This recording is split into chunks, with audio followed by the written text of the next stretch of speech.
जो धारी राय सो हरी राय, nothing to do, nowhere to go.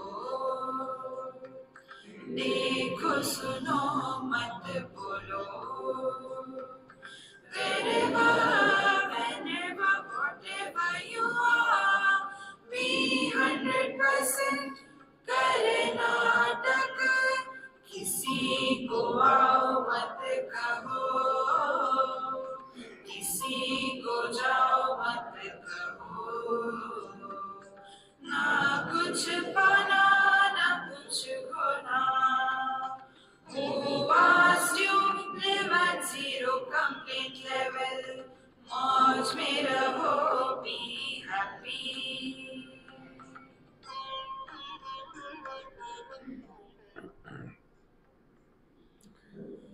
Shri Krishna Shri Krishna Shri Krishna Shri Krishna. गुरुर्ब्रह्मा गुरुर्विष्णु गुरुर्देवो महेश्वरः, गुरु साक्षात् परं ब्रह्म तस्मै श्री गुरवे नमः। तस्मै श्री गुरवे नमः। पहले 8 श्लोकों तक हमने क्या किया? अत्र अध्ययन मंत्रेण सर्वेषणा परित्यागेन ज्ञाननिष्ठोक्ता प्रथमो वेदार्थः। शास्त्रों का तात्पर्य 2 चीज़ों में है, एक है कर्म मार्ग, दूसरा है ज्ञान मार्ग। तो उसमें ईशावास्यमिदं सर्वम, यह जो ज्ञान की बात है, अज्ञानां जिजीविषूणां ज्ञाननिष्ठा संभवे कुर्वन्नेविह कर्माणि जिजीविषेत् इति कर्मनिष्ठा उक्ता। तो पहली जो है ज्ञान निष्ठा, वो उसके लिए है कि जिसको इस दुनिया से कुछ लेना देना नहीं है। जो दूसरे है जो इस ज्ञान मार्ग पर चलने के अधिकारी नहीं। कारण क्या है कि उनको कुछ न कुछ चाहिए हमेशा। तो जो कुछ चाहिए इस दृष्टि से जीते हैं, उनके लिए कर्म मार्ग बताया है। यही बात भगवद गीता में भगवान कहते हैं कि कर्म कर्मी योगियों के लिए और ज्ञान सांख्यों के लिए। अनयोश्च निष्ठयोः विभागः मंत्रत्रय प्रदर्शितयोः बृहदारण्यके अपि प्रदर्शितः। ये और बृहदारण्य उपनिषद एक ही वेद के हैं, वहाँ भी यही बात बताई गई है।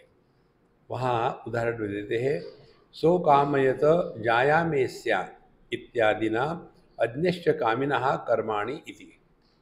वहाँ बताते हैं कि एक अच्छा खासा जवान लड़का है, उसके दिमाग में कीड़ा घुसता है कि मेरी पत्नी होनी चाहिए। तो ऐसा जो है उसके लिए कर्म मार्ग बताया है। अच्छा, कारण क्या है? अस्य कामिनः कर्माणि मन एव अस्य आत्मा। देखो, ऐसे जो है कामना के, इच्छा के द्वारा प्रभावित होकर के कामना को पूरा करने के लिए जीते हैं, उनके लिए उनका मन ही आत्मा है। अर्जुन के प्रश्न का जो उत्तर है, मनुष्य गलत काम क्यों करता है? काम एष क्रोध एष रजोगुण समुद्भवा।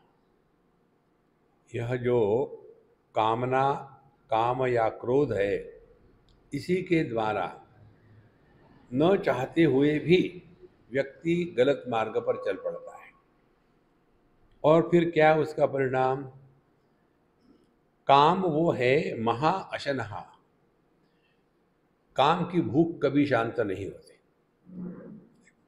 महा अशना। इसीलिए काम को अनल कहते। अनल माने अग्नि। अग्नि में आप कितना भी आहुति डालो, अग्नि ये नहीं कहेगा कि मैं थक गया हूँ, और डालो। उसी प्रकार से काम की अग्नि ऐसी है कि जो कभी शांत नहीं होती। और क्रोध की अग्नि पाप, वह किसी भी प्रकार से पाप कर सकता है। इसलिए ऐसे जो अज्ञानी पुरुष है कि मेरी शादी होनी चाहिए, उसके बाद मुझे बच्चे होने चाहिए इत्यादि वचनात् अज्ञत्वं कामित्वं च कर्मनिष्ठस्य निश्चयम् अवगम्यते। इस प्रकार से जो कर्म में अधिकार रखते हैं उनका अधिकार यही है कि वो कुछ चाहते हैं दुनिया में। अच्छा महाराज, तथा च तत्फलम, फिर आपने पैसा कमाया, विवाह किया, फिर उसके बाद क्या हो गया, बच्चे हो गए। तत्फलम सप्तान्न स्वर्ग, हमको ये सप्तान्न स्वर्ग में प्रवेश करना है। वहाँ जा कर के करेंगे क्या, वही भोग। इसीलिए आप भगवत गीता लीजिए, उपनिषद लीजिए, हर जगह में यह काम की पूर्ति, इसको जीवन का लक्ष्य मानने वाले की निंदा करी है। इसलिए ये पहले जो मंत्र है ईशावास्यमिदं सर्वम, ये मंत्र केवल जिन्होंने अपने हृदय से कामना को कम कर दिया है उनके लिए है। जाया आदि ऐषणात्रयेण संन्यासेन च आत्मविदान कर्मनिष्ठा प्राकृतकुल्येन आत्मस्वरूपम निष्ठा दर्शिता। और जो ज्ञानी लोग हैं उनका विचार कैसा है, किम प्रजया करिष्यामः येषाम नो अयम आत्मा अयम लोकः। हमको दुनिया, घर दार, बच्चे, बीवी, इसे क्या लेना है, हमको कुछ नहीं चाहिए। माने जिनके जीवन से ऐषणात्रय, एक है पुत्रेषणा, वित्तेषणा और लोकेषणा, जिनकी ये 3 प्रकार की ऐषणाएं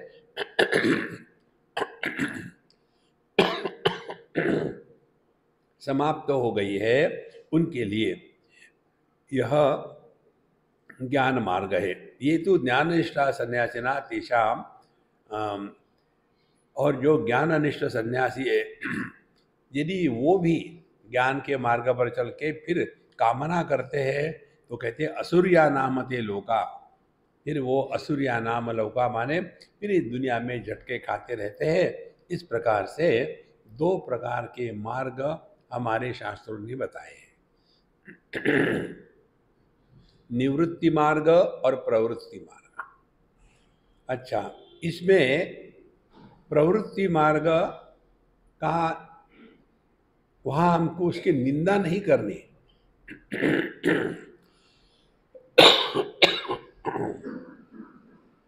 ये प्रवृत्ति मार्ग का उपयोग लेकर के हमको निवृत्ति में तैयार होना है।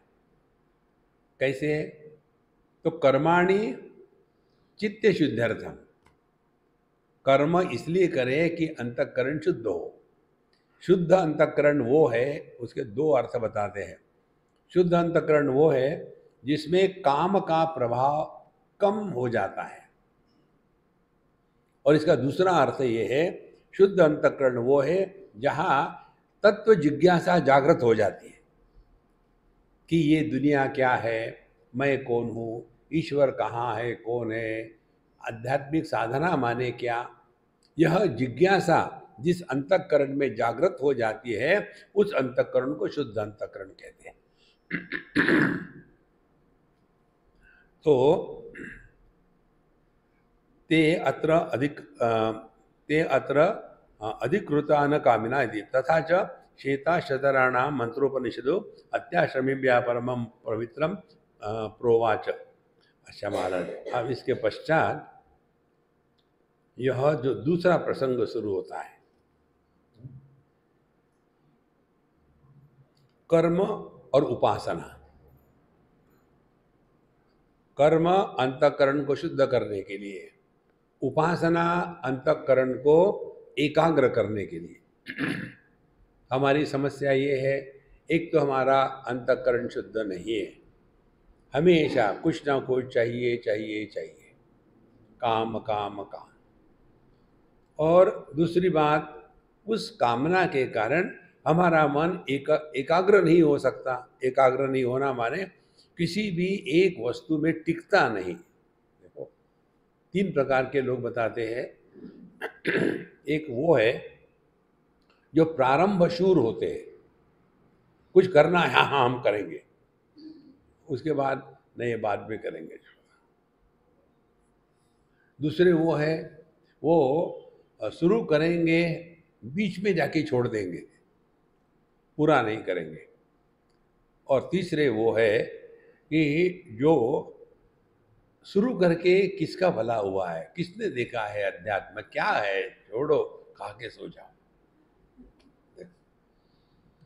तो ऐसे जो आलसी लोग हैं उनके लिए कर्म मार्ग बताया है, कम से कम हिलना तो शुरू करो। तो कर्म का तात्पर्य, उपासना का तात्पर्य यदि हम समझेंगे नहीं तो क्या होगा, ये अगले 3 मंत्रों में बताया है। 9वां मंत्र, अंधम तम प्रविशन्ति ये विद्यामुपासते ततो भूय इव ते तमो यो विद्यायागम रताः। अंधम तमः प्रविशन्ति, देखो वो घोर अंधकार में, अंधम तमः अंधकार में प्रवेश करते हैं। वो कौन है, ये अविद्याम उपासते, जो अविद्या की उपासना करते हैं। अब समझ लो, अविद्या की उपासना करना माने क्या? अविद्या माने अपूर्ण ज्ञान। ज्ञान जब अपूर्ण होता है तो व्यक्ति उसमें कुछ ना कुछ चाहता है, तो अविद्या का परिणाम काम है और काम का परिणाम कर्म है। और इसीलिए यह जो बताते हैं कि अंधम तमः प्रविशन्ति ये अविद्याम उपासते, वे अंधकार में प्रवेश करते हैं। अंधकार क्या है? जिंदगी भर ये करो वो करो, ऐसा करो वैसा करो, उसी में उनकी जिंदगी कर्म में ही नष्ट हो जाती है, क्योंकि इच्छाओं का कभी समापन नहीं होता, इच्छा हमेशा बनी रहेगी। देखो कितना भी आपको कोई वस्तु मिले, और चाहिए और चाहिए, और जब इतना कर्म करो फिर आदमी थक जाता है, थकने के बाद सो गए, सोने के बाद फिर कर्म किया। यह जो चक्कर है ये कभी खत्म नहीं होगा।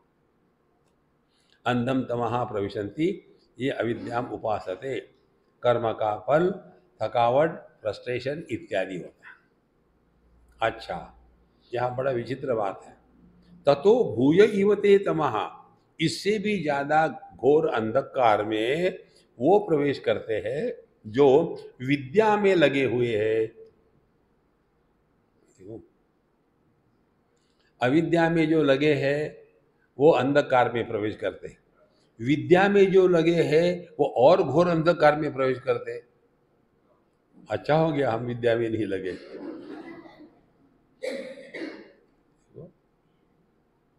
अब यहाँ समझ लेना, अविद्या का क्षेत्र कर्म का है, अविद्या काम कर्म, और विद्या का क्षेत्र है उपासना। विद्या मानी उपासना। देखो एक सिंपल उदाहरण से स्पष्ट हो जाएगा।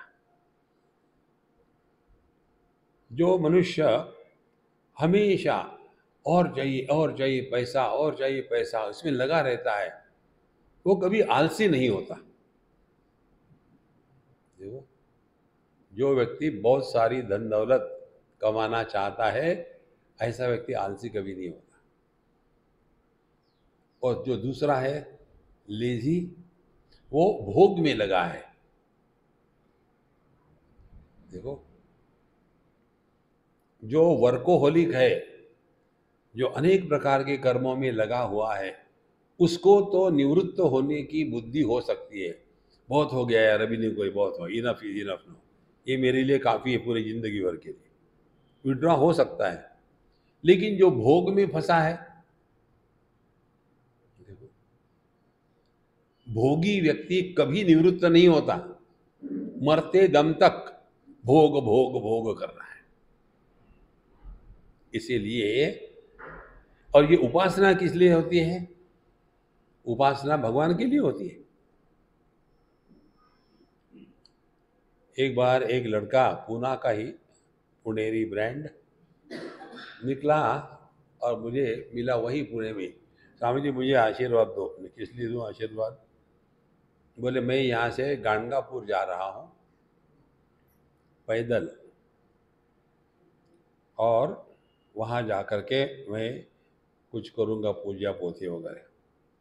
मैंने, क्यों परेशान होते हो, बस से कार से चले जाना, दर्शन करके चले जाना। नहीं, मैंने निर्णय ले लिया, मुझे जाना है। जाओ। फिर क्या करोगे जाके वहाँ? नहीं, बस जाके आना है। फिर रास्ते में मैं जप करूँगा। बहुत बढ़िया है, तुम कहो, लेकिन क्या होगा ये मुझे बताना आने के बाद। और जो मैंने उसको कहा एग्जैक्टली वही हुआ। अब आप चलो पैदल, लोगों को क्या पड़ी है आप कौन है? गाड़ी आएगी, भैंसे आएगी, बकरियां आएगी, और ट्रक आएगा, धुआं छोड़ेगी आपके ऊपर में, और आप गर्मी के दिन में नंगे पैर चले जा रहे। गुस्सा है, पानी है, कितना दूर और जाना है, भगवान को भूल गए, उसी में लग गए। देखो, ये क्यों? इसलिए कि मुझे ये चाहिए। दिल्ली की आ, लड़की और बम्बई का लड़का, लड़की बहुत अमीर घर की, बम्बई का लड़का एवरेज। उसका उस लड़की से प्यार हो गया, और उसने कहा, हे वैष्णो देवी, मेरी शादी उससे करा दो। बम्बई से निकला पैदल वैष्णो देवी तक, शादी करा दो, जय माता दी, जल्दी करा दो, जय माता दी। और वहां पहुंच गया। तो उस लड़की ने कहा अपने बाप को, इसने ऐसा किया है, क्या करे? बोले, ऐसे बेवकूफ को शादी बिल्कुल जरूर करनी चाहिए, फ्री में नौकर मिल जाएगा ना काम करने के लिए। घर जवाई इसीलिए होते। तो उसकी शादी हो गई। अब वहाँ जा कर के उसको लगा कि मैं इतने अमीर लड़की से शादी कर रहा हूँ, आराम रहे, काहे का आराम, दिन भर काम में लगी, ये कर वो कर, ऐसा कर वैसा कर। परेशान, फ्रस्ट्रेट हो गया। अब क्या करे? फिर डाइवोर्स करा दो, जय माता दी। जितनी उपासना होती है ना, ये कुछ ना कुछ पाने के लिए होती है। ये विद्या का क्षेत्र, भोग का क्षेत्र है, ये भक्ति नहीं है। ये स्पष्ट समझ लो, उपासना यह भक्ति नहीं है। भक्ति करते नहीं, भक्ति होती है, उपासना करते हैं। और ये जो उपासना करने वाले होते हैं, चाहे कर्मकांडी हो या उपासना वाले हो, इतने खूंखार होते हैं, गुस्सा करते रहेंगे छोटी छोटी बातों में। शांति तो नाम है ही नहीं उनके पास। नाम रख देंगे शांति, लेकिन है तो अशांति। क्योंकि ये विद्या या गम्रता, उनको लगता है कि हमारे जैसे कोई पवित्र है ही नहीं, हम सुबह ये करते, वो करते, ऐसा करते, वैसा करते। अपने बारे में श्रेष्ठत्व और अन्य के बारे में कनिष्ठत्व, ये उपासना करने वालों के दिमाग में भरा जाता है। देखो, इसीलिए ये दो मार्ग जो है, कर्म में लगे रहो, जिंदगी भर उसी में फंसे रहोगे, और उपासना में लगे रहो तो केवल अपनी इच्छा को पूरा करना, यही जीवन का लक्ष्य हो जाता है। देखो,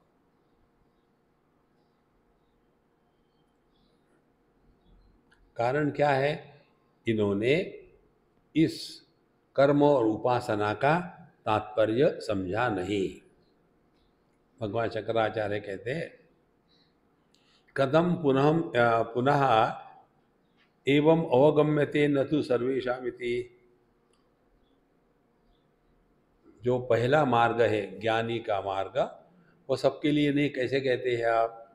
अकामिनः साध्य साधन भेदो उपमर्देन यस्मिन् सर्वाणि भूतानि आत्मा एव अभूत विजानतः तत्र को मोह को शोकः इत्यादि यदा आत्म एकत्व विज्ञान मुक्तम तन्न केचित् कर्मणा ज्ञानांतरेण वा ही अमूढ़ः समुच्चरिति इति।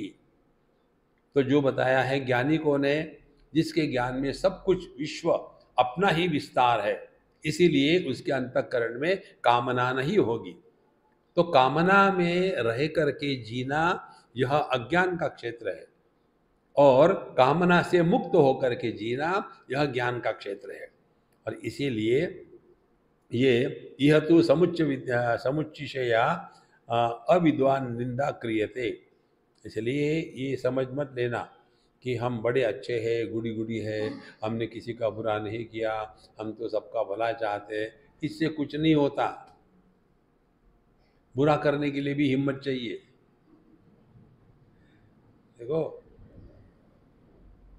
हमारी अच्छाई कैसी है और हमारा वैराग्य कैसा है। हमारा वैराग्य ये है कि हम बिल्कुल सिंपल खाना खाते हैं। क्यों? दूसरा है ही नहीं। और क्षमा, हमारे हृदय में क्षमा भरी है। कैसी?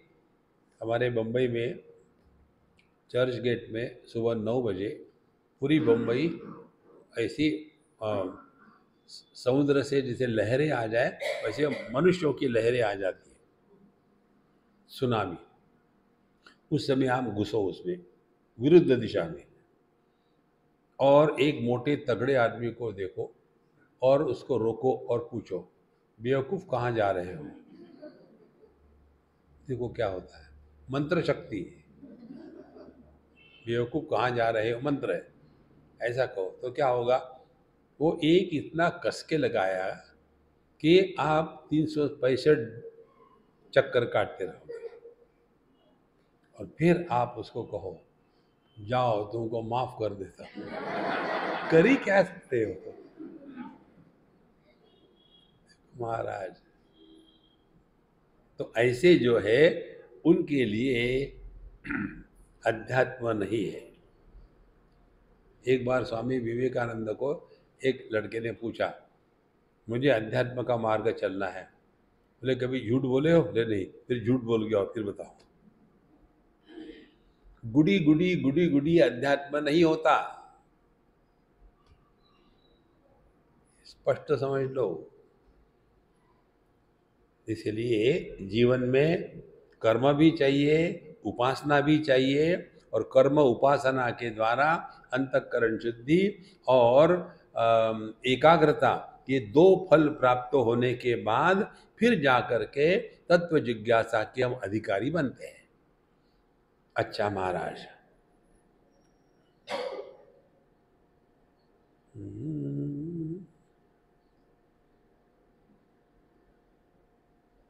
हम इसके आगे कहते हैं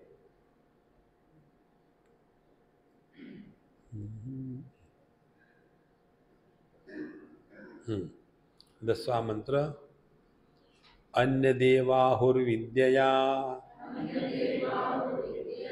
अन्यदाहुरविद्यया इति शुश्रुमधीराणाम् येनस्तद्विजचक्षिरे। विद्या अन्यत एव आहु विद्यया, विद्या के द्वारा भिन्न उसका फल मिलता है, और अविद्या का क्षेत्र में फल भिन्न है। विद्या का फल कौन सा है? उपासना का। आप उपासना करोगे, उस देवता के लोक में चले जाओगे। देखो वैकुंठ में गए, और उसके बाद साकेत में गए, कैलाश में गए, वहाँ जाके देवता रूप रहोगे। और देवता रूप क्या होगा? वहाँ सब कुछ फ्री है। खाओ पियो और पड़े रहो। कब तक के? क्षीणे पुण्य मर्त्य लोकम विशंति। आपका वहाँ का वीसा खत्म हो गया, फिर चले आ जाओ सदाशिव पेट। सदाशिव पेट में एक बच्चा पैदा हुआ, पैदा होते ही बोलने लग गया, पुडेरी था ना, बोलने लग गया। उसने पूछा नर्स को, ब्रेकफास्ट के लिए क्या है? नर्स ने कहा उपीट। अरे बाप रे, फिर पुणे में आ गए। देखो महाराज, इसीलिए यह जो देवता ज्ञान है, वैकुंठ में जाएंगे, पार्षद बन करके रहेंगे, ये सब जो चीजें हैं, ये ज्ञानी पुरुष को आकर्षित नहीं कर सकती। जो वस्तु कर्म से, उपासना से प्राप्त होती है, उसका प्रभाव खत्म होने के बाद नष्ट हो जाती है। इसीलिए अन्य देवाहुर विद्या, तो यह जो विद्या या उपासना है, इसका फल अलग ही बताया है। और अन्य देव आहु अविद्या, और अविद्या का फल भी दूसरा ही बताया है। इति शुश्रुम धीराणाम, ये हमने सुना है धीर पुरुषों से, ज्ञानी पुरुषों से, ये न तद्विचक्षरे, जिन्होंने हमको इसके बारे में बताया कि ये दो प्रकार के मार्ग है, एक है कर्म का, दूसरा है उपासना का। कर्म का मार्ग जो है, आपको भिन्न भिन्न पितरों में जाओगे। देखो, विद्या देवलोका विद्या तदा आरोहंती इति श्रुते है, कर्मणा पितृलोका। देखो, ये जो हमारे शास्त्रों में बताते हैं ना, मरने के बाद पिंडदान करना चाहिए, हर महीने में एक बार, 12 बार होने के बाद फिर ऐसा करो, उसके पश्चात गया में चले जाओ, वहाँ करो, और फिर आखिरी पिंडदान होता है बद्रीनाथ में, कपाल। ये करने से आपके पितृ जो है वो प्रसन्न रहेंगे। देवान् भावयतानेन ते देवा भावयन्तु वहा परस्परम भावयन्तः श्रेय परम वाप्सत। भगवद गीता के 3 अध्याय में यह उपासना और कर्म इसके बारे में आया है। तो फिर हमको जो चाहिए वो हम अपने क्षमता से, शक्ति से प्राप्त नहीं कर सकते, तो फिर हम अपने पितरों की उपासना करेंगे, पितृ तर्पण इत्यादि करके, तो वो अपनी शक्ति से हमारी इच्छा को पूरा करेंगे। इसलिए तर्पण जो होता है, पितृ तर्पण, देव तर्पण, ऋषि तर्पण, तर्पण माने उन शक्तियों को तृप्त करना है। देवताओं को तृप्त करने के लिए उनको कहते हैं उष्मपा। ये जो पितर होते हैं उनको उष्मपा कहते हैं। उष्मपा माने केवल गरम गरम खाते हैं।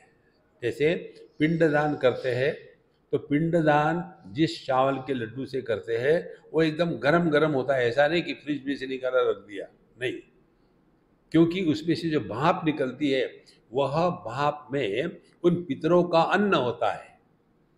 इस प्रकार से कर्म के द्वारा हम अपने पितृ लोगों को प्रसन्न करते हैं, फिर वो हमारी इच्छा पूरी करते हैं, फिर हम भी उस पितृलोक में जाएंगे।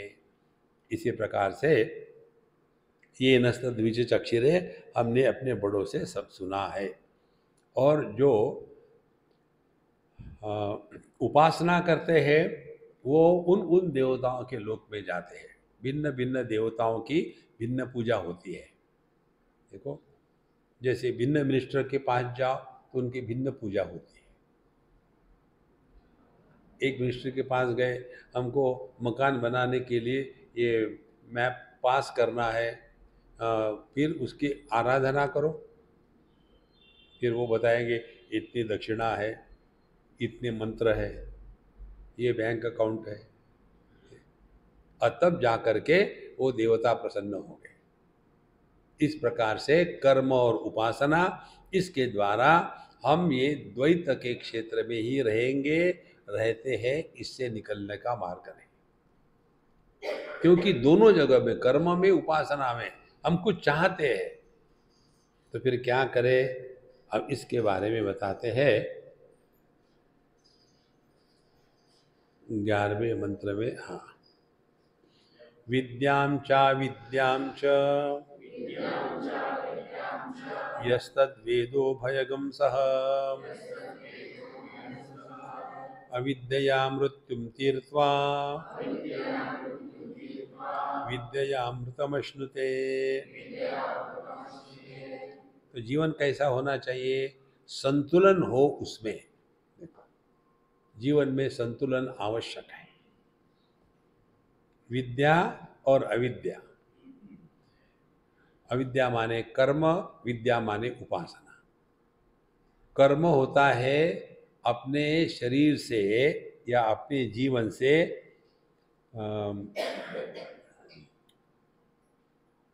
आलस्य, निद्रा और प्रमाद, इन तीनों को हटाने के लिए कर्म है। आलसी व्यक्ति कुछ नहीं कर सकता जीवन में। उसके लिए अविद्या का क्षेत्र आवश्यक है, माने कर्म आवश्यक है। तो ये दोनों, विद्याम च अविद्याम च यस्तद वेद उभयम सह। उभयम सह माने दोनों साथ साथ। कर्म भी करना है, उपासना भी करनी है। तो कर्म के द्वारा हम आलस्य, निद्रा, प्रमाद का त्याग करेंगे।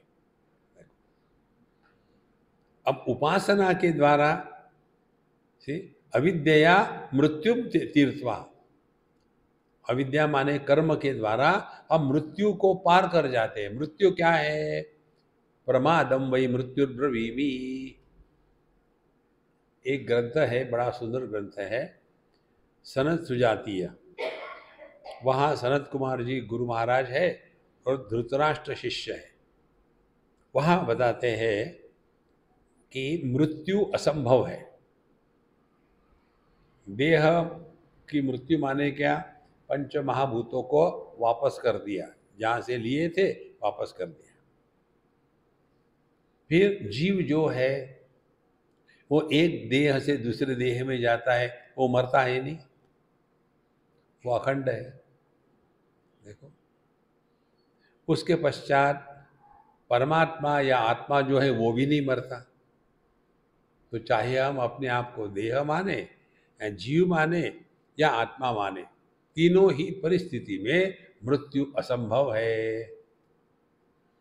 ये बात उन्होंने बताने के पश्चात फिर धृतराष्ट्र कहते नहीं, यदि ऐसा है तो इतना जो बताया शास्त्रों में, इसका मतलब क्या है? फिर मृत्यु किसको कहते हैं? तब सनत कुमार जी कहते हैं, प्रमादम वही मृत्युर्ब्रवीमि। प्रमाद ही मृत्यु है। प्रमाद माने वही की वही गलती को 1000 बार दोहराने की एक्सपर्टाइज। कौन सी गलती हम रिपीट कर रहे हैं जीवन भर? देहात्म भाव की गलती। देखो,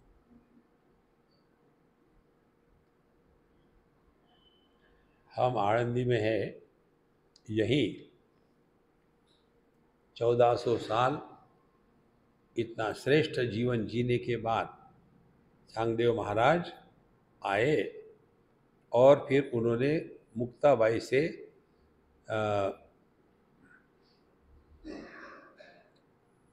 उपदेश प्राप्त किया। और क्या उपदेश दिया मुक्ताबाई ने? इतना ही दिया, तुमने सब कुछ किया लेकिन जो करना है वो नहीं किया। क्या नहीं किया? तुम्हारा देहात्म भाव अभी बना हुआ है। देखो,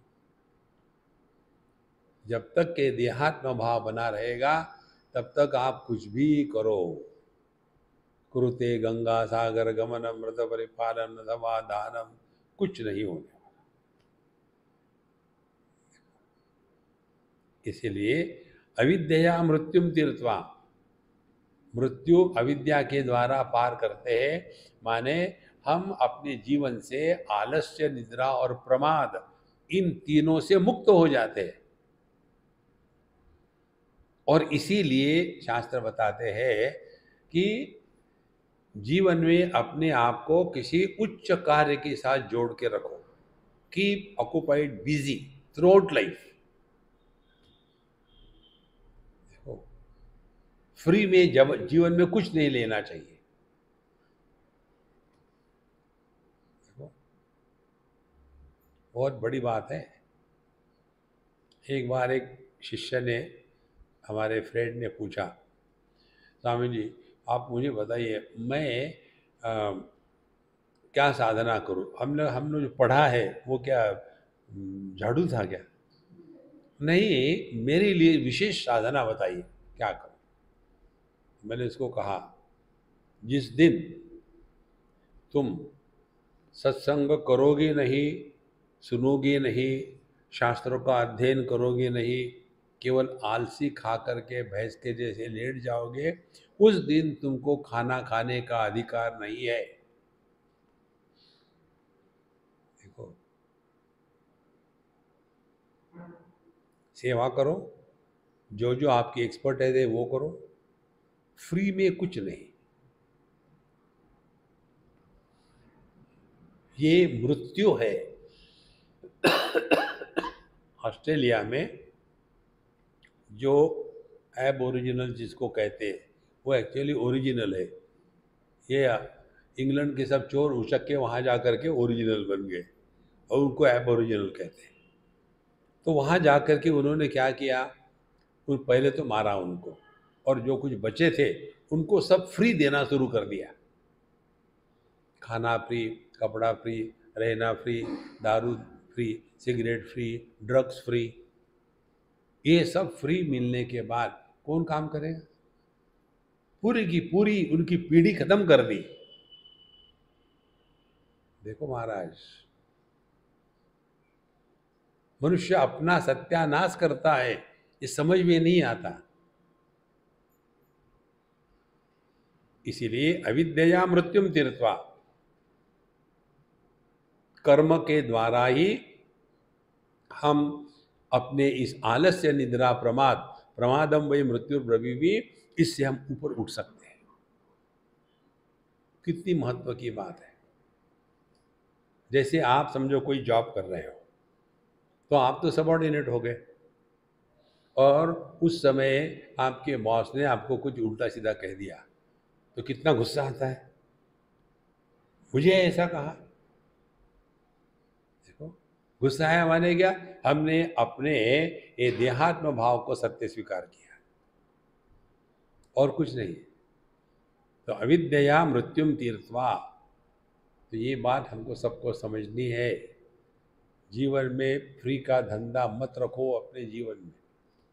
वर्क हार्ड, वर्क हार्ड, तभी जा करके जीवन का भला होता है। अभी और दूसरी महत्व की बात, ये हम गए थे अरुणाचल प्रदेश में। वहाँ मुझे एक सज्जन ने पूछा है, तो स्वामी जी आप लोग जब जहाँ भी जाते हो तो वहाँ भीख मांगते हो, ये क्रिश्चियन मिशनरी जो आते हैं वो वहाँ जा कर के दान व कपड़ा खाना फिर डिस्ट्रीब्यूट करते हैं, ऐसा क्यों? हमने कहा दोनों का प्रयोजन भिन्न है। उनको बाकी लोगों को कन्वर्ट करना है, हमको कन्वर्ट नहीं करना किसी को। वो उनका बिजनेस है, हमारा बिजनेस नहीं है। फिर हम क्या करते हैं, हम भिक्षा मांग के खाते हैं। कस के भूख लगी हो और उस समय आपको कहीं जाके खाना खाना है, और आप वहाँ पहुँच गए और वो भूल गए आपको खाना देना है करके, आप बैठे हैं बैठे, और फिर भी आपके मन में उस व्यक्ति के प्रति घृणा या दुर्भावना न हो, वो होती है साधना। देखो, कन्वर्ट करने के लिए तो कुछ नहीं, इतने कन्वर्ट करो इतना कमीशन तुम्हारा, ये कोई अध्यात्म है? ये देखो, अमेरिका में ऐसे एक ने प्रश्न पूछा था कि आप अपने सनातन धर्म की इतनी तारीफ करते हो तो ये फैलता क्यों नहीं? हमने कहा नहीं मिलते, अपने को क्या फर्क पड़ता है, जब तक रहना है मौज में रहो, भूल जाओ। बोले नहीं नहीं, मुझे जानना चाहता हूँ मैं, यदि हिंदू धर्म इतना फैलता क्यों नहीं, वाई डजंट इट स्प्रेड? हमने कहा देखो, मेरे दो सिद्धांत है, मैं जब उत्तर दे दूंगा उसके बाद वो विषय समाप्त होगा। I am not open for discussion and argument. है कबूल? बोले हाँ। हमने कहा कभी तुमने सुना है क्या स्वास्थ्य स्प्रेड हो रहा है? Health is spreading everywhere. हाँ, क्या स्प्रेड होता है? डिसीज स्प्रेड होता है। आपका कहने का मतलब कुछ भी नहीं है, तुम समझ लो। देखो महाराज, इस चक्कर में मत पड़ो। अध्यात्म भिन्न होता है, ये समाज सेवा इत्यादि कुछ नहीं होती है। देखो, इसलिए अविद्या मृत्युम तीर्थवा और विद्या अमृतम अश्नुते। अब ये विद्या के द्वारा माने उपासना के द्वारा।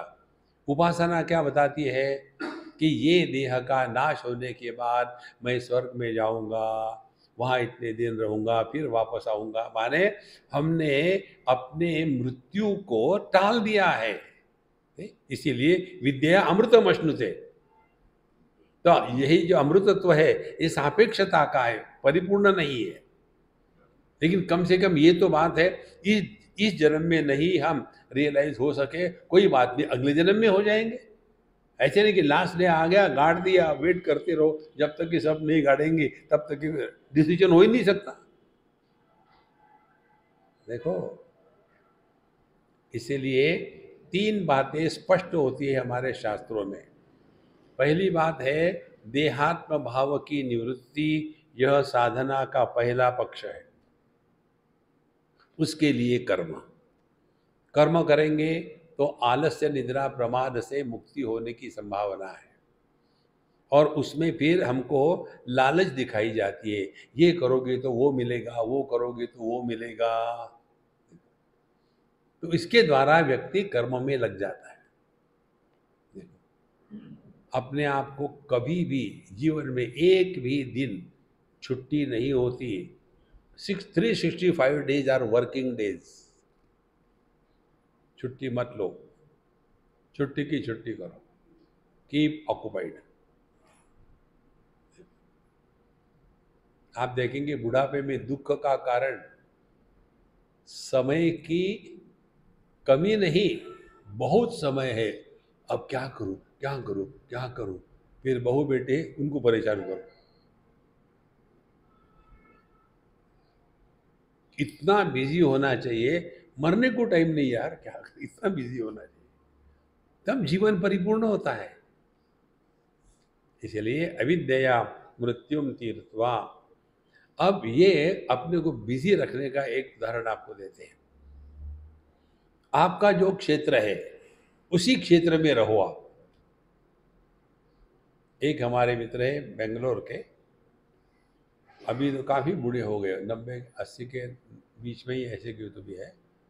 बम्बई में थे, सिविल इंजीनियर। वो जब रिटायर हो गए तो पार्टी वार्टी थी, हमको भी बुलाया था, हम भी गए खाने के लिए, हम कहीं भी पहुंच जाते। वहाँ उसके पश्चात उनको कुछ बोलने के लिए कहा तो उन्होंने कहा अब मैंने निर्णय ले लिया, अब मैं रिटायर हो गया हूँ, इसके बाद मैं स्वामी जी की सेवा करने के लिए अपने जीवन को लगाना चाहता हूँ, उनका सब काम मैं करूँगा। हमने कहा रुको, आप लोगों से बचने के लिए मेरा आश्रम नहीं है। ये तुम्हें आश्रम बनाओ और आप लोग वहाँ पहुँच जाओगे और फिर वहाँ मुझे आपकी सेवा करनी, बिल्कुल नहीं। फिर मैं क्या करूँ? मेरी सेवा करना चाहते हो ना, फिर सेवा मेरे कहने के अनुसार होनी चाहिए कि तुम्हारे कहने के अनुसार। बोले आपके कहने, ठीक है, सुनो, जो तुम्हारा एक्सपर्ट है दे वही काम करो, टेक अनदर जॉब। और आज तक तुमने अपने लिए कमाया, अब मेरे लिए कमाओ। लेकिन स्वामी जी देखो, बीच में लेकिन मुकर मत ले आना, आपको जॉब मिलेगा, प्रयत्न करो, जॉब मिलेगा। 15 दिन में उनको मिडल ईस्ट में जॉब मिल गया। वहाँ हमेशा कंस्ट्रक्शन चलते रहता है। तो वहाँ गए, उनको 7 लाख रुपए हर महीने की तनख्वाह मिलती थी, 7 lakhs। बोले मेरी इतना, मैं इसका क्या करूँ? हमने कहा 50% सैंक्शन फॉर योर मेंटेनेंस, बाकी के जो 50% है 3.5 लाख रुपए हर महीने के। ऐसे विद्यार्थी जो ना तो किसी कोटा में आते हैं, ना तो इतने इंटेलिजेंट है कि जिनको स्कॉलरशिप मिलती है, ऐसे जो मीडियोकर विद्यार्थी है उनके शिक्षा का प्रबंध करो, उसको लगा दो, किसी को भी, मुझे मत देना। उन्होंने वो 3 साल तक किया, फिर वो भी जॉब खत्म हो गया, फिर आ गए। माने एकदम जैसे उनमें आमूलाग्र परिवर्तन हो गया पूरा। और उसके पश्चात उन्होंने चारों वेदों का संस्कृत से तमिल भाषा में भाषांतरण किया, दिन रात लगे रहते उसमें। देखो, नहीं तो बुढ़ापे में वही, ये लड़का ऐसा, ये लड़की ऐसे, और पोता ऐसा, अरे राम राम राम राम। कब तक रहोगी इस चक्कर में? जो 24 घंटे इसी में फंसे रहते हैं ना, वो अगले जन्म में उसी घर में पैदा होते, उपीट खाने के लिए।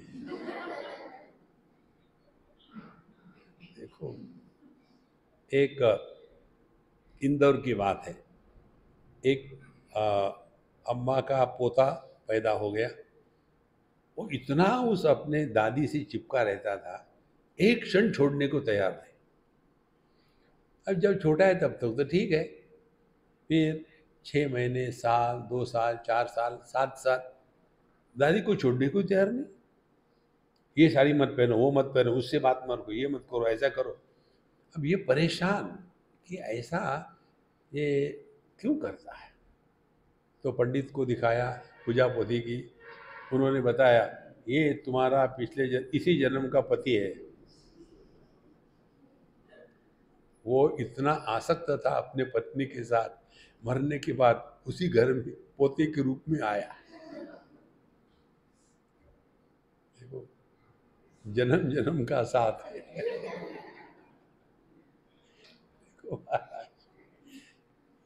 इसीलिए अविद्या मृत्युम तीर्थवा, अपने आप को टाइम पास करने के लिए बिजी रखना है और कुछ नहीं।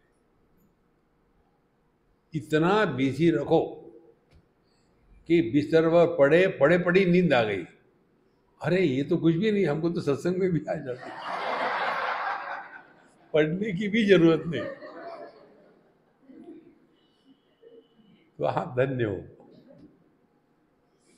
और विद्या अमृतम अश्नुते, तो पहली बात क्या होगी अध्यात्म की, हमको देहात्म भाव की निवृत्ति, और दूसरी जीवात्म भाव की इंक्वायरी। कौन है जीव?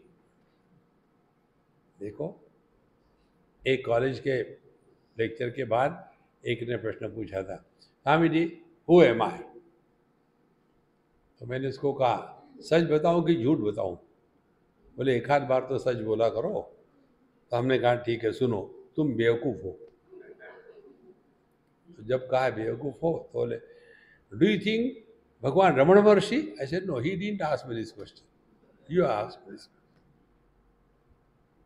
मैं कौन हूं, ये प्रश्न तब संभव है जब आपने अपने आप को देह से अन्य स्वीकार किया है थियोरटिकली, तब ये प्रश्न आता है। देहात्म भाव से रहने के बाद ये प्रश्न आ नहीं सकता, मैं स्त्री हूं, मैं पुरुष, मैं जवान, मैं बूढ़ा। कहाँ प्रश्न है? मैं कौन हूं ये प्रश्न तब आ सकता है यदि मैं देह नहीं हूं, तो फिर मैं कौन हूं? इसीलिए विद्या अमृतमश्नुते, तो जब हम जीव क्या है इसका अनुसंधान करते हैं, तभी जाकर के हम अपने स्वरूप में निष्ठावान हो सकते हैं। ध्यान से सुनना, कर्म मार्ग में, उपासना में, सभी धर्मों में जीव क्या है इसका अनुसंधान नहीं होता, मान लेते हैं। ये इतना ठोक ठोक के भर गया है दिमाग में, पिछले जन्म का पाप, इसलिए इस जन्म में उसी के साथ शादी हो गई, अब वो छोड़ती ही नहीं। अब क्या करे? उसको, इंग्लैंड में एक हमारे मित्र है पंजाबी, मस्त है, तो उनकी पत्नी हमको ड्राइव कर रहे थे। तो मैंने कहा कि तुम्हारी पत्नी सत्संग में जाती है, उधर जाती है, तुम नहीं जाते? बोले मैं नहीं जाता, उसको जो करना है करने दो। मैं सिर्फ उसको एक चीज़ को मना करता हूँ, कुछ भी करो तुम, मुझे कोई आपत्ति नहीं, सिर्फ एक चीज़, करवा चौथ मत करना, वो मैं उसको नहीं करने देता। ये जिंदगी काफी है, अगली जिंदगी देखो महाराज। इसीलिए जब हमने जीव समझ लिया अपने आप को, फिर सवाल आता है कि जीव क्या है, कैसा है। जैसे तत्व के बारे में हम विचार करते हैं, शास्त्रों में भी आता है तत्व क्या है, सत्यम ज्ञानम अनंतम ब्रह्म। इसी प्रकार से जीव किसको कहते हैं, चिंतन करो। इसको लेकर के अनेक सिद्धांत और अनेक धर्म पंथ है। किसी किसी धर्म के अनुसार कहते हैं जैसे जितना आकार शरीर का होता है उतना जीव होता है। एक जगह कहते हैं बाल का जो अग्र होगा, टिप, उसको यदि 1000 बार वर्टिकली स्प्लिट किया जाए तो उसका जो 1/1000 होगा टिप थिकनेस, उसको फिर एक बार 1000 बार किया जाए तो कितना पतला होगा, उतना बारीक होता है जीव। ये कहता है शरीर के आकार का इतना बारीक होता है। अब ये जब पहली बार हम पढ़ रहे तो हमारे दिमाग में उल्टे विचार चलते हैं। समझो एक हाथी ने एक मच्छर को मारा तो अगले जन्म में वो मच्छर होगा। अब ये हाथी का जीव मच्छर में कैसा घुसेगा? बिल्कुल सिंपल बात है। तो जीव क्या है इसका अनुसंधान केवल वेदांत शास्त्र में होता है। जीवो ब्रह्म ही बना परहा। देखो इसको समझने के लिए आप अपने उदाहरण ले लो, जल्दी समझ में आएगा। आदमी का प्रतिबिंब पत्नी नाम के दर्पण में पड़ने के बाद जो 3 बातें इकट्ठी हो जाती है, आदमी, दर्पण, प्रतिबिंब, दर्पण, पत्नी नाम का और उसमें प्रतिबिंब, इन तीनों को मिला करके जो निर्माण होता है उसको कहते हैं जीव। उसमें आदमी ब्रह्म है और जो पति है वो जीव है। देखो, और जब पत्नी मर गई, माने दर्पण हटा दिया, दर्पण हटाने के बाद उसमें जो प्रतिबिंब था वो कहाँ गया? कहीं नहीं गया, क्योंकि प्रतिबिंब नाम की वस्तु होती नहीं है। और यदि आदमी मर गया तो पति रहेगा? तो ये जो 3 बातें हैं, आदमी, पत्नी और पति या प्रतिबिंब, इसमें यदि आदमी नहीं रहा, इन दोनों की कोई सत्ता नहीं। और यदि यह दर्पण पत्नी नहीं रही तो भी आदमी रहेगा, प्रतिबिंब नहीं रहेगा, क्योंकि दर्पण है नहीं। इस प्रकार से जीव माने परमात्मा का पंचकोशों में, विज्ञानमय कोश में जो प्रतिबिंब है, तो प्रतिबिंबित परमात्मा को जीव कहते हैं। और ये प्रतिबिंब कहाँ होगा? योग्य उपाधि में। आप दर्पण के सामने खड़े रहो तो प्रतिबिंब होगा, दीवार के सामने खड़े रहो तो प्रतिबिंब नहीं होगा। तो परमात्मा का प्रतिबिंब केवल शुद्ध विज्ञानमय कोश में ही होता है, देह में नहीं, प्राण में नहीं, इंद्रियों में नहीं, कर्मेंद्रियों में नहीं, मन में नहीं, केवल बुद्धि में, विज्ञानमय कोश में ही परमात्मा का प्रतिबिंब होता है। यह विज्ञानमय कोश जो है ये भी प्रकृति ही है, जड़ ही है, लेकिन उसमें प्रतिबिंब पड़ने के कारण वो सचेत हो जाती है। और यह जो सचेत विज्ञानमय कोश है इसी को जीव कहते हैं। देखो, तो इसमें ये प्रतिबिंबित परमात्मा है, वास्तविक नहीं है। इसी को सत्य मान के चलते हैं तो संसार शुरू हो जाता है। देखो, हम एक दूसरे को देख रहे हैं, और चिंतन करो तो पता चलेगा हम एक दूसरे को नहीं देख रहे हैं। क्या देख रहे हैं? प्रतिबिंब हमारे रेटिना पर पड़ा है, उस प्रतिबिंब को देख रहे हैं। यदि आंखों के माध्यम से ये प्रतिबिंब पढ़ने में कोई अवधान आ गया, माने आंखें बंद कर ली, प्रतिबिंब नहीं पढ़ रहा है, तो आपका दर्शन नहीं होगा। आप तो हो ना, क्यों नहीं दिख रहे? क्योंकि उसका प्रतिबिंब नहीं पड़ा। या आप हो, आंखें खुली है, लेकिन आप अंधकार में बैठे हो, तो भी प्रतिबिंब नहीं पड़ेगा, आपका दर्शन नहीं होगा। तो दर्शन किसका होता है? प्रतिबिंब का होता है, बिंब का दर्शन नहीं होगा। करो चिंतन, परमात्मा का दर्शन नहीं होता, परमात्मा के प्रतिबिंब का दर्शन होता है। क्यों? परमात्मा आप स्वयं हो। हम अपने को नहीं देख सकते, हम है, देख नहीं सकते। इसीलिए अविद्या के द्वारा, माने कर्म के द्वारा, आलस्य निद्रा प्रमाद, इससे मुक्त होना, और विद्या उपासना के द्वारा ये जीव की गति को समझना, ये जीव क्या है, पिछला जन्म, ये जन्म, अगला जन्म, ये बहुत बढ़िया चलता है। लेकिन एक दिन आपके मन में प्रश्न आएगा क्लियरली कि क्या जीव नाम का वस्तु किस लिए बताई है? इसका मृत्यु होगा। देखो, यहाँ आने के पहले हम कहाँ थे? बम्बई में थे। उसके पहले हम इंदौर में थे।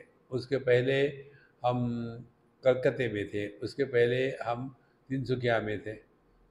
तिनसुकिया को छोड़ा, वो तो मर गया, हम ज्यों के त्यों। कलकत्ते को छोड़ा, वो मर गया, हम ज्यों के त्यों। इंदौर को छोड़ा, वो मर गया, हम ज्यों के त्यों। बम्बई को छोड़ा, बम्बई मर गई, हम ज्यों के त्यों।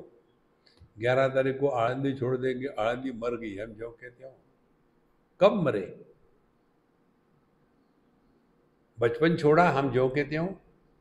जवानी छोड़ी, हम जैसे के तैसे। कौन मरा? देखो, देहिनोऽस्मिन् यथा देहे कौमारम यौवनम जरा तथा देहांतर प्राप्ति धीरस्तत्र न मुह्यति। वीर पुरुष जानता है, जैसे ये भिन्न भिन्न देह का हमने त्याग किया है। बचपन के देह का त्याग किया, फिर दूसरा देह मिला जवानी का, उसका त्याग किया, फिर मिडिल एज का मिला, उसका त्याग किया, अब बुढ़ापे का, उसका त्याग हो गया। धीरः तत्र न मुह्यति। ज्ञानी समझदार पुरुष वहाँ रोते नहीं। हम सबको 3 बार मरने का अनुभव है, मरने में एक्सपर्ट। 3 बार देह का त्याग कर दिया है। अब इसमें तो उत्साह होना चाहिए, अब मैं पहले एक्सपर्ट है ना। देखो, इसीलिए यह जीव पहले हमको स्वीकार करना है, देह से अन्य देही वो हम है। यहाँ तक आप कर्म और उपासना से आ सकते हैं। इसके पश्चात फिर यह जीव क्या है, इसका अनुसंधान होता है वेदांत में प्रवेश करने के बाद। तो 3 बातें हो गई। देहात्म भाव की निवृत्ति के लिए कर्म, फिर जीवात्म भाव को स्वीकार करने के लिए उपासना, और फिर जीवात्म भाव को त्यागने के लिए वेदांत श्रवण मनन निधिध्यासन। इन 3 चीजों में से जाना, उसको कहते हैं आध्यात्मिक साधना। वो करो और मौज में रहो, नहीं तो जिंदगी भर दुखी ही दुखी रहो, कोई आपको मदद नहीं कर सकता महाराज।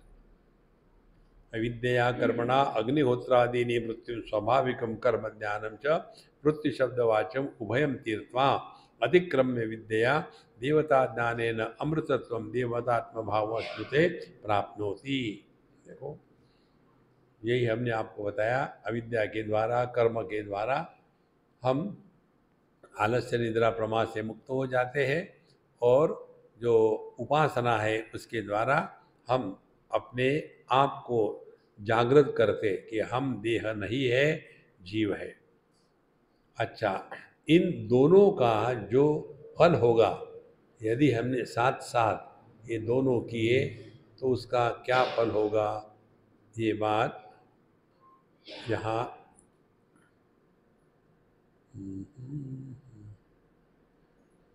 हाँ,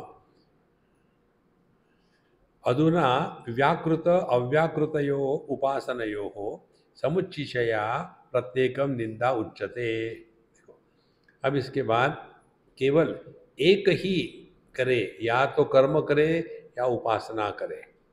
अब इसको लेकर के अगली बात करते हैं 12वें मंत्र से। अब दूसरा प्रसंग है। अभी तक क्या किया, इन 3 मंत्रों में जो जीने वाला व्यक्ति है उसके लिए बताया है। अब जिसके लिए जिया जा रहा है उसको बताते हैं। माने पहले कर्म करने वाला और दूसरा कर्म का क्षेत्र, कौन से क्षेत्र में हम अपने आप को व्यस्त रखते हैं, ये अगला मंत्र हम पढ़ेंगे, उसका अर्थ बाद में देखेंगे। अंधम तम प्रविशन्ति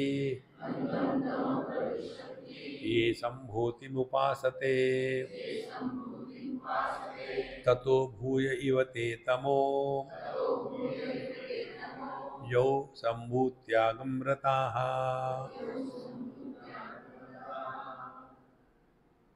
अब हम किसकी उपासना करते हैं, असंभूति की कि संभूति की? असंभूति माने कारणात्मिका, संभूति माने कार्यात्मिका, संभूति माने क्रिएटेड, असंभूति अनक्रिएटेड, कॉज एंड इफेक्ट। जो असंभूति की उपासना करते हैं, माने प्रकृति की उपासना करते हैं, वे घोर अंधकार में प्रवेश करते हैं। ये अंधम तमः प्रविशन्ति, ये असंभूति उपासना है। और ततो भूय इव ते तमः, और उससे भी ज़्यादा घोर अंधकार में वो प्रवेश करते हैं यौ संभूत्यागम रताः, जो केवल इस कार्य ब्रह्म में ही रत रहते हैं, माने उसी में लगे हैं, वो और घोर अंधकार में प्रवेश करते हैं। अब यह अव्यक्त प्रकृति और व्यक्त प्रकृति, इसका क्या तात्पर्य है, इसको हम अगले सत्संग में करेंगे।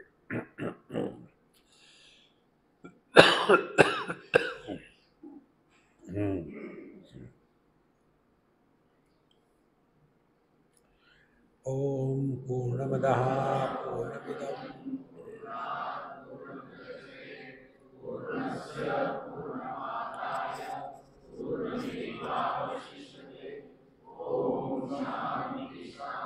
शांति।